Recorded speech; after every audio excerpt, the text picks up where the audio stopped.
नमस्कार. आज दिनांक 30 एप्रिल आणि तुम्ही पाहताय ऋतम मराठी दिनविशेष. आजच्या दिवशी जगभरात आणि भारतात घडलेल्या महत्त्वपूर्ण घडामोडींचा आढावा घेऊया. 30 एप्रिल 2006 रोजी जम्मू काश्मीरमध्ये 2 वेगवेगळ्या ठिकाणी मुस्लिम अतिरेक्यांनी 35 हिंदूंची निर्घृण हत्या केली होती. डोडा जिल्ह्यात 30 एप्रिलच्या रात्री उशिरा अतिरेक्यांनी 22 हिंदूंची गोळ्या झाडून हत्या केली, तर उधमपूरमधून 13 जणांचे मृतदेह सापडले. त्यावेळी देशाचे पंतप्रधान डॉक्टर मनमोहन सिंग होते. 30 एप्रिलच्या रात्री उशिरा डोडा जिल्ह्यात पहाटे 2:30 वाजता लष्कराचा गणवेश घालून आलेल्या लष्कर-ए तय्यबाच्या दहशतवाद्यांनी लोकांना त्यांच्या घरातून बाहेर काढलं आणि त्यांना त्यांचा धर्म विचारला. त्यांच्यापैकी जे हिंदू होते त्यांना वेगळ्या ओळीत उभं केलं आणि नंतर एक एक करून 22 हिंदूंची निर्घृण हत्या केली. त्यात एक 3 वर्षांची मुलगीही होती. पण दहशतवाद्यांनी मुलं किंवा महिला यांच्यात फरक केला नाही. याच हल्ल्यासोबतच उधमपूर जिल्ह्यातील बसंतगड भागातील गावात दहशतवाद्यांनी 13 हिंदू मेंढपाळांचं अपहरण करून त्यांच्यावरही गोळ्या झाडल्या. या दोन्ही हत्याकांडांना पाकिस्तान समर्थित लष्कर-ए तय्यबा ही अतिरेकी संघटना जबाबदार होती. या संदर्भात तज्ज्ञांचं म्हणणं असं की दहशतवाद्यांना भारत सरकार आणि हुर्रियत कॉन्फरन्स यांच्यात 2 दिवसांनी होणारी बैठक थांबवायची होती. त्यामुळेच त्यांनी हे हत्याकांड घडवून आणलं. 30 एप्रिल 1908 रोजी तरुण क्रांतिकारक खुदीराम बोस आणि त्यांचे सहकारी प्रफुल्ल चाकी यांनी मुझफ्फरपूर इथं कलकत्त्याचे मुख्य प्रेसिडेन्सी मॅजिस्ट्रेट डग्लस किंग्सफोर्ड यांच्या गाडीवर बॉम्ब फेकले. त्या काळी देशात इंग्रजांचं राज्य होतं. किंग्सफोर्ड हे अतिशय क्रूर न्यायाधीश मानले जात होते. कलकत्त्याचे दंडाधिकारी असताना त्यांनी बंगालच्या फाळणीच्या वेळी आंदोलन करणाऱ्या क्रांतिकारकांना अत्यंत क्रूर शिक्षा दिली होती. क्रांतिकारकांबद्दलचा त्यांचा द्वेष पाहून युगांतर समितीची बैठक घेण्यात आली आणि किंग्सफोर्ड यांना मारण्याचं लक्ष ठेवण्यात आलं. त्यासाठी खुदीराम बोस आणि प्रफुल्ल चाकी यांची निवड करण्यात आली आणि त्यांना प्रत्येकी एक पिस्तूल आणि एक बॉम्ब देण्यात आला. पण दुर्दैवानं ज्या गाडीवर क्रांतिकारकांनी बॉम्ब टाकला होता ती गाडी बॅरिस्टर केनेडी यांची होती, ज्यात त्यांची पत्नी आणि मुलगी प्रवास करत होत्या. स्फोटात गाडीचे काही भाग उडून गेले. घटनेनंतर प्रफुल्ल चाकी आणि खुदीराम बोस 25 किलोमीटर पायी चालत वेणी रेल्वे स्थानकावर पोहोचले. ब्रिटिश पोलीस त्यांच्या मागावर होते. दुसऱ्या दिवशी सकाळी म्हणजे 1 मे रोजी इंग्रजांनी खुदीराम बोस आणि प्रफुल्ल यांना घेरलं. इथं प्रफुल्ल चाकी यांनी अटक होण्यापूर्वी स्वतःवर गोळी झाडली, पण खुदीराम हे करू शकले नाहीत. त्यानंतर 11 ऑगस्ट 1908 रोजी वयाच्या अवघ्या 18व्या वर्षी त्यांना फाशी देण्यात आलं. ब्रिटिशांनी फाशी दिलेले ते सर्वात तरुण भारतीय क्रांतिकारक होते. 30 एप्रिल 1870 रोजी भारतीय चित्रपटसृष्टीचे जनक दादासाहेब फाळके यांचा जन्म महाराष्ट्रातील नाशिक जवळ असलेल्या त्र्यंबकेश्वर इथं झाला. त्यांचं पूर्ण नाव धुंडीराज गोविंद फाळके.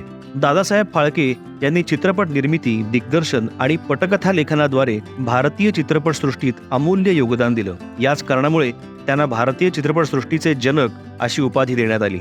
मे 1910 मध्ये दादासाहेब फाळके यांनी द लाईफ ऑफ क्राइस्ट हा चित्रपट पाहिला.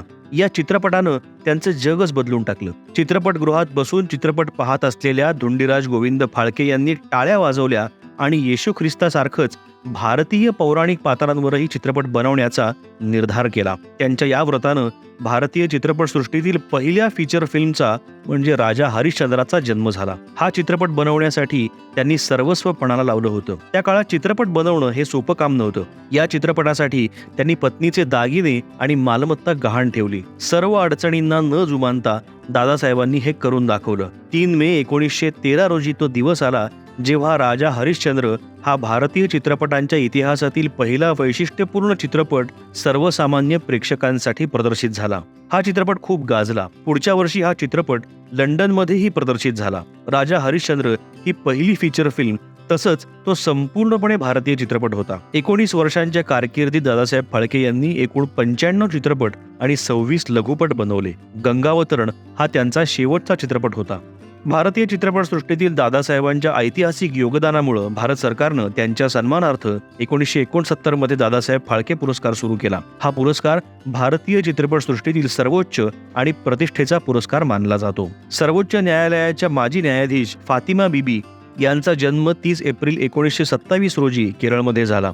फातिमा बीबी या 1989 साली या पदावर नियुक्त झालेल्या पहिल्या भारतीय महिला होत्या. 6 ऑक्टोबर 1989 ते 29 एप्रिल 1992 पर्यंत त्या सर्वोच्च न्यायालयात न्यायाधीश होत्या. निवृत्तीनंतर त्या राष्ट्रीय मानवाधिकार आयोगाच्या सदस्या आणि नंतर तामिळनाडूच्या राज्यपाल होत्या.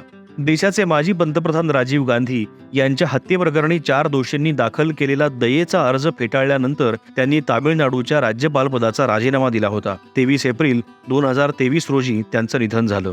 बॉलिवूड अभिनेते ऋषी कपूर यांचं 30 एप्रिल 2020 रोजी मुंबईत निधन झालं. त्यांनी आपल्या दमदार अभिनयाच्या जोरावर हिंदी चित्रपटसृष्टीत एक वेगळी ओळख निर्माण केली होती. ऋषी कपूर यांनी आपल्या 50 वर्षांच्या चित्रपट कारकिर्दीत जवळपास 121 चित्रपटांमध्ये काम केलं. राज कपूर यांच्या मेरा नाम जोकर या चित्रपटातून त्यांनी बालकलाकार म्हणून पदार्पण केलं. या चित्रपटातील भूमिकेसाठी त्यांना राष्ट्रीय पुरस्कारही मिळाला होता. अभिनेता म्हणून त्यांचा पहिला चित्रपट बॉबी होता, ज्यामध्ये त्यांनी डिंपल कापडिया सोबत काम केलं होतं. या चित्रपटासाठी त्यांना फिल्मफेअरचा सर्वोत्कृष्ट अभिनेत्याचा पुरस्कारही मिळाला होता. ऋषी कपूर यांची प्रतिमा रोमॅन्टिक हिरो अशी होती. 1973 ते 2000 दरम्यान ऋषी कपूर यांनी 92 रोमॅन्टिक चित्रपटांमध्ये काम केलं. त्यापैकी 36 चित्रपट सुपरहिट ठरले. यामध्ये कर्ज, दीवाना, चांदनी, सागर, अमर अकबर अँथनी, हम किसी से कम नहीं, प्रेम रोग, हिना या चित्रपटांचा समावेश आहे. 30 एप्रिल 1945 रोजी जर्मन हुकुमशहा ॲडॉल्फ हिटलरनं बर्लिनच्या बंकरमध्ये स्वतःवर गोळी झाडून आत्महत्या केली. हिटलर हा 20व्या शतकातील सर्वात क्रूर हुकुमशहा होता. 1933 मध्ये जर्मनीमध्ये हिटलर सत्तेवर आल्यापासून पुढे 6 वर्षात तब्बल 60 लाख जूनची त्यानं हत्या केली. त्यापैकी 15 लाख फक्त लहान मुलं होती. 30 एप्रिल 1789 रोजी न्यूयॉर्कमधील फेडरल हॉलमध्ये 57 वर्षीय जॉर्ज वॉशिंग्टन अमेरिकेचे पहिले अध्यक्ष म्हणून बिनविरोध निवडून आले. त्यावेळी अमेरिकेची संघीय राजधानी न्यूयॉर्क होती. अध्यक्ष म्हणून त्यांनी 2 कार्यकाळ पूर्ण केले. जॉर्ज वॉशिंग्टन यांनी त्यांच्या 2 कार्यकाळात अमेरिका आणि अध्यक्षपदाला बळकटी देण्यासाठी अनेक महत्त्वाची पावलं उचलली. त्यांच्या प्रभावाखालीच फेडरल कॅपिटलची स्थापना झाली. त्याला नंतर वॉशिंग्टन DC म्हटलं गेलं. जॉर्ज वॉशिंग्टन यांच्या कार्यकाळात डॉलरला अधिकृत चलन म्हणून मान्यता मिळाली. राष्ट्रसंत तुकडोजी महाराज यांचा जन्म 30 एप्रिल 1909 मध्ये विदर्भातील अमरावती जिल्ह्यात यावली इथं झाला. त्यांचं मूळ नाव माणिक बंडोजी इंगळे हे होतं. वरखेड ग्रामचे समर्थ अडकोजी महाराज यांच्याकडून त्यांना आध्यात्मिक दीक्षा मिळाली. ते एक उत्तम वक्ते आणि संगीतकारही होते. त्यांनी हिंदी आणि मराठीत 3000हून अधिक भजनं रचली. धर्म, समाज, राष्ट्र आणि शिक्षण यावरही त्यांनी अनेक लेख लिहिले आहेत. सामाजिक आध्यात्मिकतेची पुन्हा व्याख्या करण्याचा आणि राष्ट्राचा पुनरुज्जीवन आणि जागृती करण्याचा त्यांचा निर्धार होता. खंजिरी भजन हा प्रकार त्यांच्या समाज प्रबोधनाचं खास वैशिष्ट्य होतं. राष्ट्रसंत तुकडोजी महाराज देशालाच देव मानणारे संत होते. त्यांनी आपल्या सामाजिक कार्यात केवळ आणि केवळ देशाच्या विकासाचाच विचार केला. तुकडोजी महाराजांनी आपल्या कीर्तनाच्या आणि खंजिरी भजनांच्या माध्यमातून समाजसेवा आणि राष्ट्र निर्माण हे ध्येय ठेवून कार्य केलं. तर हे होते आजचे दिनविशेष. आमचा आजचा भाग तुम्हाला कसा वाटला हे आम्हाला कमेंट करून नक्की कळवा. व्हिडिओ लाईक करा, शेअर करा आणि असेच माहितीपूर्ण व्हिडिओ पाहण्यासाठी ऋतम मराठीच्या YouTube चॅनलला सबस्क्राईब करा. धन्यवाद.